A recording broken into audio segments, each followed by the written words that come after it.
Hi everyone, welcome back to Talent Order's Breakfast Briefing, Friday, 10th of April 2020. The theme this week is the effect on mental health wellbeing whilst working from home. I'm joined by Raj Singh, who is co-founder and CEO of MindHug. Raj, thank you so much for joining me today. I've been really looking forward to this theme as I feel it's so relevant at the moment and such an important subject to address. So before I ask any questions, would you be able to tell our audience a little bit about MindHug and your background? Sure. So my background's probably going to be an interesting one, and it kind of feeds into how MindHug actually evolved eventually. But so just giving a bit of background about myself, I come from a very financial services background. I was a financial service regulator for the better part of 7 years with the FSA initially, and then the PRA at the Bank of England. Prior to that, I've had experience in portfolio management and actuarial pricing in commercial insurance. I've also been a board member of an angel investment platform. I am now very innovation focused, so a lot of my work is around innovation, be it as the founder and CEO of MindHug or as a consultant board member within the innovation, policy, fintech, risk and regulation space. MindHug has been a very personal journey. It combines my personal experiences with mental health as well as my love for innovation. MindHug's mission is very straightforward. It's to bring happiness and well-being for all. We believe the one-size-fits-all approach to mental well-being needs a bit of challenge now, and we're trying to solve the challenges around burnout, depression, and anxiety. In particular, there are the particular challenges around choice of therapies and activities, the cost of therapies and activities, and the capacity that actually exists in society. So the NHS is fairly overwhelmed with mental health at the moment, which is why you can have waiting lists of 6 months to a year. And equally, while solving all of this, what we want to eventually do is increase the engagement of users and people who are having mental health issues, because engagement does actually lead to better outcomes. So we want to try and increase the engagement. So in a nutshell, if you go to the NHS today and when you do get seen, you're given two therapies, one of two therapies or both of them. Usually it's CBT or a form of counseling, or it's medication. But actually what we are seeing is there's actually a whole spectrum of things out there, things like art therapy, music therapy, sound therapy, that are showing promising evidence and promising results in treating mental health issues and maintaining mental well-being.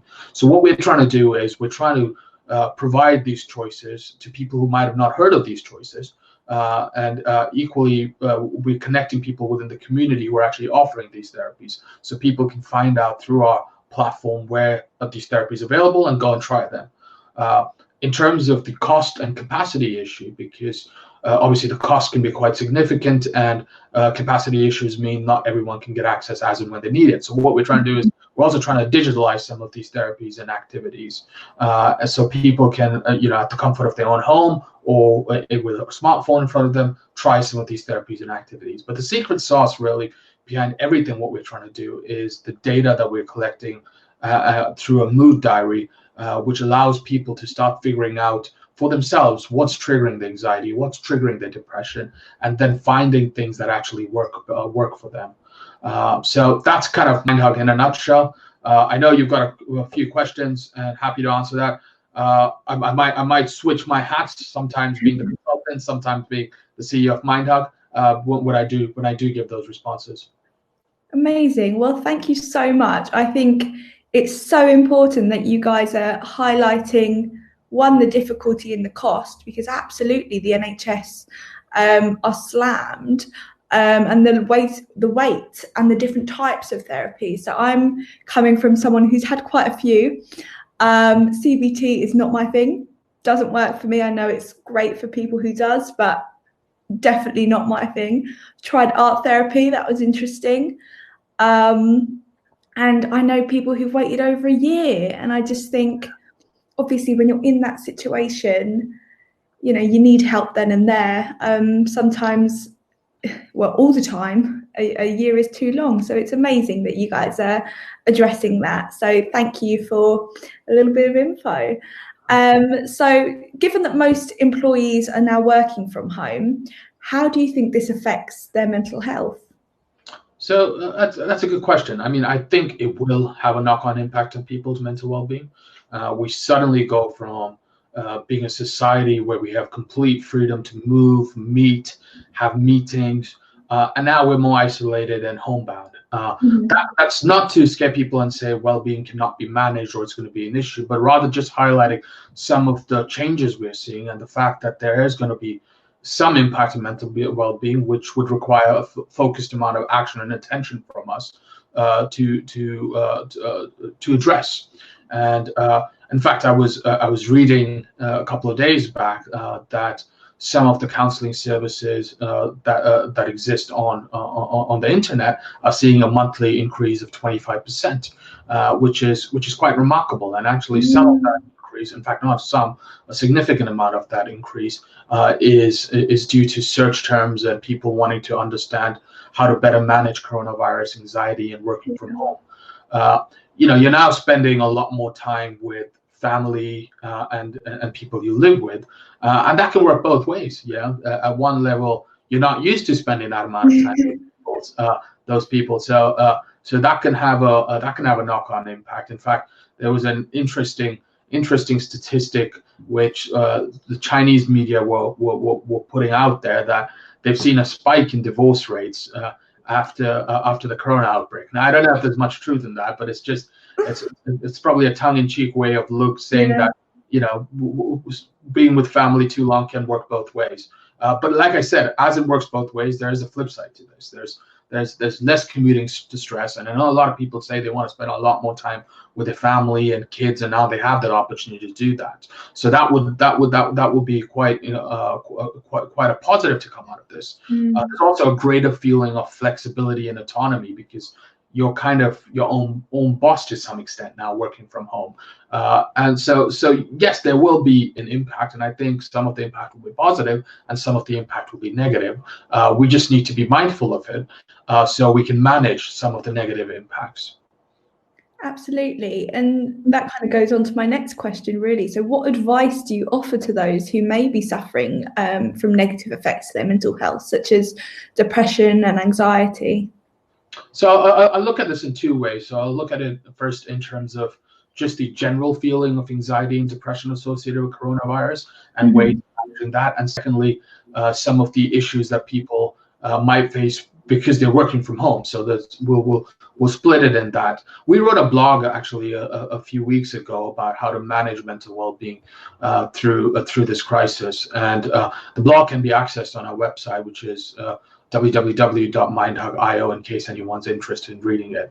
Now, the first thing to realize is we don't need to panic. I mean, human beings are extremely resilient, and they've been through quite a few of these crises in the past, and they've come out of it. So we only have to look at every 100 years, and something like this comes up. So in 1919, 1920, we had the Spanish influenza. Around 1820, we had the cholera outbreak, and 1720, we had the bubonic plague outbreak. So we've seen this almost on like clockwork on a 100-year basis, and we've come out of it. So we don't need to panic. We know if we act collectively and we act as one, we will come out of it. It's just a matter of time, really.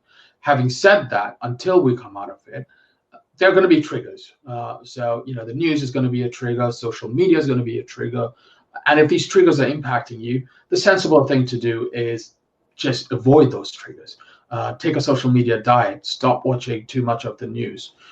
Be aware of what the government is suggesting. You don't run afoul of that. But there's a difference between being aware and actually being too focused on all of these elements. So I'd say be aware of triggers, and while you're being aware of triggers, also be aware of statistics. So very often we hear these statistics about the fatality rate or the incidence rate. There's a huge story around these statistics, and we need to understand the full picture before we actually get a feeling of disquiet from these statistics. For instance, there could be a lag between incidence of the virus to the fatality rate. So even though there might be an increase in the fatality rate, it's not necessarily to say that that things are getting worse. It's just that there is a time lag between these things. Yeah. But I'm not a doctor, so I'm probably not best placed to answer that. But it's just to bear in mind that statistics need to be taken with a pinch of salt sometimes. And so again, do not panic. We will get out of this. In terms of what we as MindHug would promote, we think there are a lot of expressive and experiential activities and therapies, which it's a good time to try them. So, you mentioned art therapy, that's one thing. There's music therapy. I mean, just listening to music generally has a therapeutic effect. You do it in a kind of a focused therapeutic manner. That's something that's something that can be beneficial. There are things like mindfulness and yoga, which can be done quite easily at home. And there are a lot of resources on all of these things available on the internet. And if for any reason people are not sure about how to access these resources or want any more clarity, by all means, send us an email. We're here to help people through this crisis. Our email address will be, I'm sure you'll put it up. It's hello@mindhug.io in case anyone wants to get in touch. Yeah, it'll be there. So all of these activities that we mentioned, they're mediums for expressing and reflecting on emotions that we're feeling. They're not panaceas or cures in themselves. They're just a medium of us understanding ourselves and actually being in the present moment a lot more. And that's very important. And I know people probably are wondering, we hear this a lot. What does it mean being in the present moment? Well, it means exactly that. That don't let the past, don't let the noise of society's future, society's past, distract you from actually enjoying the present moment with curiosity, and being compassionate. And we're in this together. There's no point alienating people for the sake of alienating people. In fact, I know everyone talks about social distancing. I don't like the term social distancing because we can be very social during these times. I think it's more around physical distancing, and we've got the benefit of technology to be able to use technology to stay in touch with friends and families. Equally, if you yourself are not feeling 100% and need to talk to someone, use technology to speak to someone. So I really think social distancing can be a bit of a misnomer, which needs to be corrected. But again, going back to technology, technology cuts both ways. So don't be wedded to technology, because that can isolate you from being in the present moment. So use technology to your advantage and beneficially. While we're talking about lifestyle, balanced living is always a positive. So have a balanced diet as much as possible. Get as much exercise as you possibly can.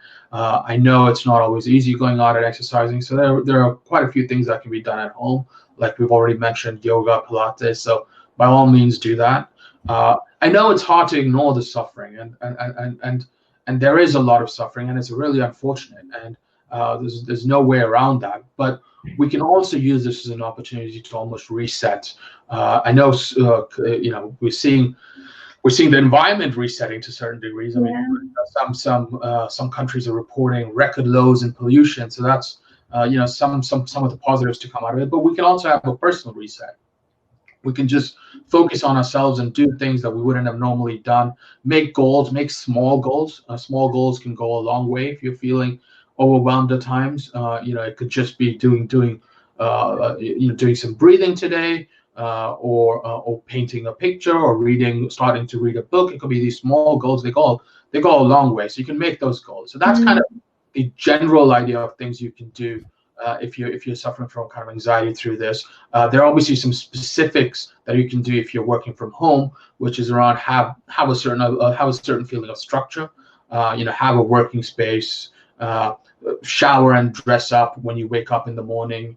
But then again, also enjoy some of the flexibility.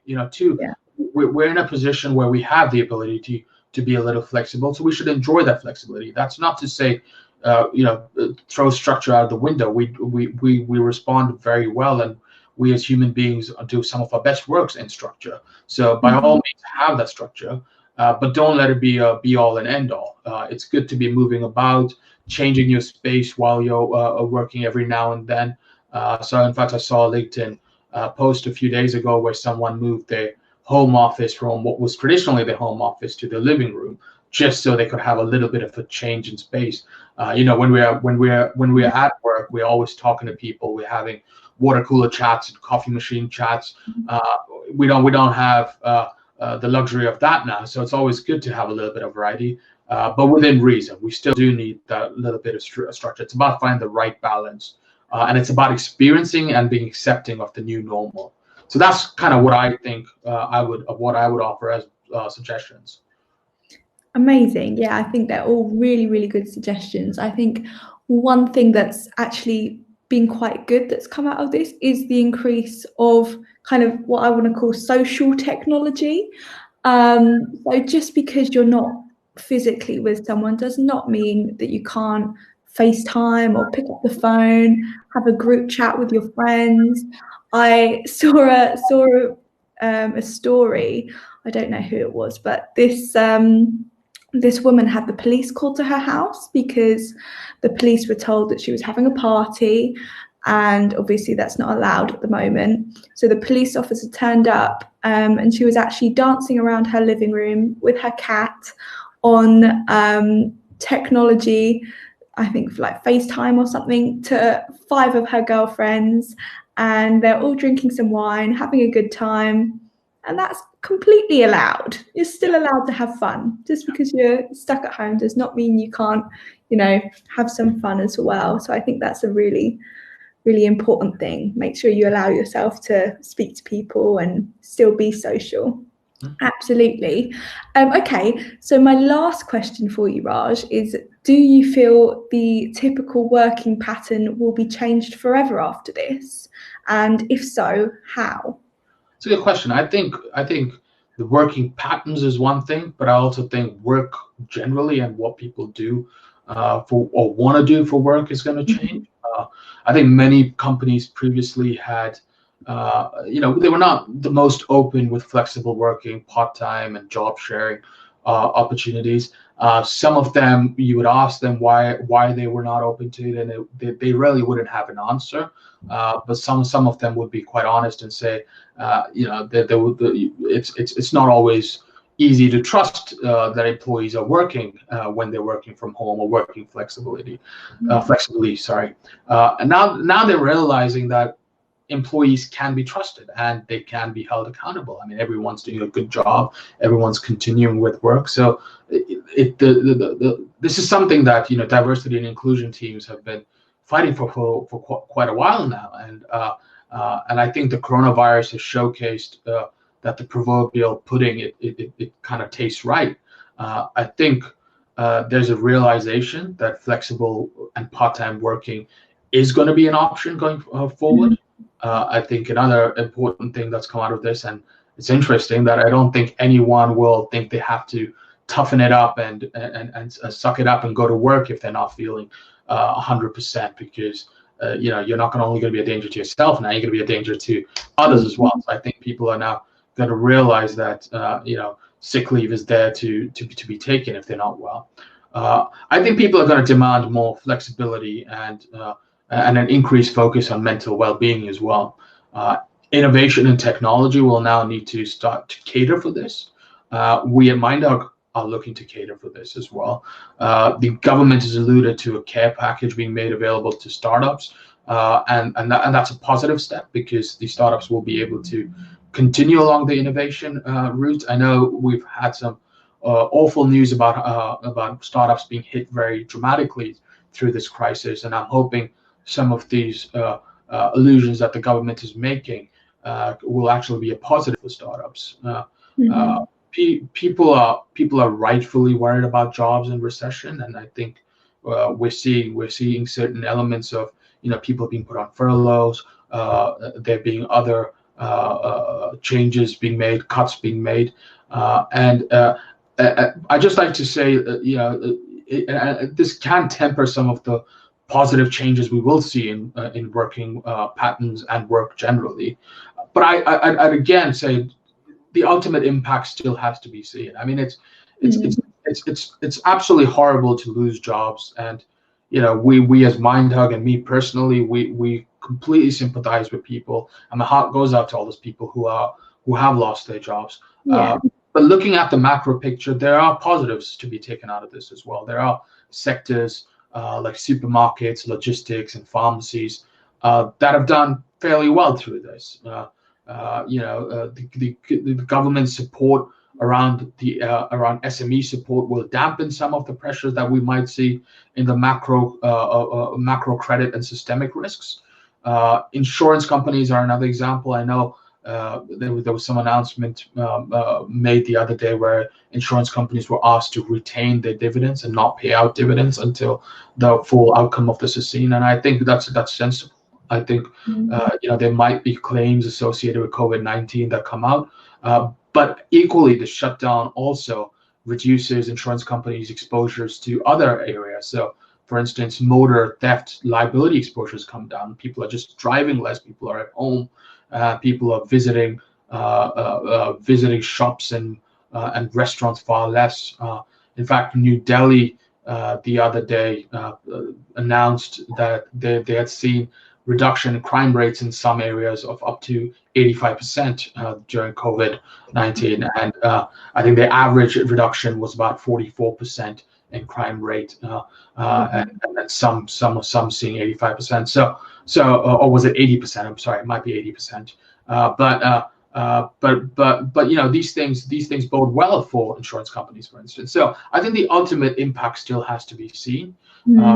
I think finally the 750,000 volunteers we have seen who want to help the NHS, want to help the UK governments, want to help the UK people, shows that people are now looking to work for the greater good. And I think that might have a knock-on impact when actually people get back to normalcy and the dust settles on this. I think people might actually be wanting to do work and participate in actually making a difference. So I think all that is going to change the way not only the working patterns are going to be, but also how work itself might change. Yeah, amazing. Well, thank you so much, Raj. It's been amazing. You've given so much advice, and it's really lovely to hear about MindHug. That is all of my questions for today. I will be leaving the link for MindHug down below, and I do urge anyone who is struggling at the moment to check it out. For everyone watching, I really hope this was helpful. If you have any further questions, please email me on amy.morris@talentorder.com, and I'll be sure to get them answered for you. Again, if you have any ideas for what theme you'd like to hear about next, drop me an email or a LinkedIn message. If you missed last week's breakfast briefing with Will Brown, I'll leave the link down below. I hope you're all safe and well. I'll see you next week. Bye. Thanks, Eddie. Bye. Thank you.